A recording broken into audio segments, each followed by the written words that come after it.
বিজেপিক ভোট নিদিব তেতিয়া বিজেপি চৰকাৰৰ মানুহৰ অন্তৰত আঘাত লাগিছিলে নেকি? আৰু এই আঘাতক নুই কৰিবলৈ কাৰণে তেওঁলোকে ষড়যন্ত্ৰ কৰি পেলাই এই মহান গুৰুজনক এনেকুৱা কৰিলে আমাৰ মনলৈ প্ৰশ্ন উদয় হৈছে।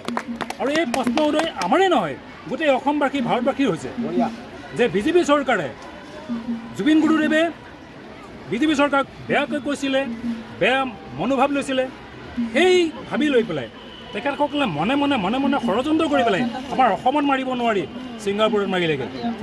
নিৰ্বাচনলৈ বিধানসভা নিৰ্বাচনলৈ 5টা মাহ বাকী আছে। হয়, নিৰ্বাচনী বৈতৰণি পাৰ কৰা এটা জুবিন দাক ঢাল হিচাপে তেওঁলোকে লৈছে নেকি? হয়, আমি ভাবিবলৈ তেনেকেই বাধ্য হৈছোঁ যে নিৰ্বাচনীখন আহি আছে, নিচেই ওচৰ চাপিছেহি।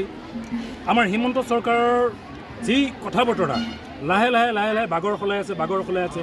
নিৰ্বাচন পাওঁ কি আৰু ন্যায় আমাৰ তেনেকৈ তলকা মাৰিব। সেই কথা কেতিয়াও হ'ব নোৱাৰিব। হিমন্ত ছাৰক আমি ইয়াৰ পৰা কৈছোঁ, আমি আহ্বান জনাইছোঁ তেখেতক, আপুনি অতি সোনকালে আমাৰ এই জুবিন গুৰুদেৱৰ ন্যায় দিয়ক। যদি আপুনি ন্যায় দিব নোৱাৰে, আমি সুদূৰ তেজপুৰ নহয়, অসমবাসী তথা ভাৰতৰ পৰা আমি ওলাই আহিম। আমাক ন্যায় লাগিব, আমি পথে আন্দোলন কৰিম তেখেতক ন্যায় লাগে বুলি। মই ইয়াৰ জেগাৰ পৰা এই জুবিন ক্ষেত্ৰৰ পৰা মই আহ্বান জনাইছোঁ গুৰুদেৱক যে আপুনি ন্যায় পাবই লাগিব।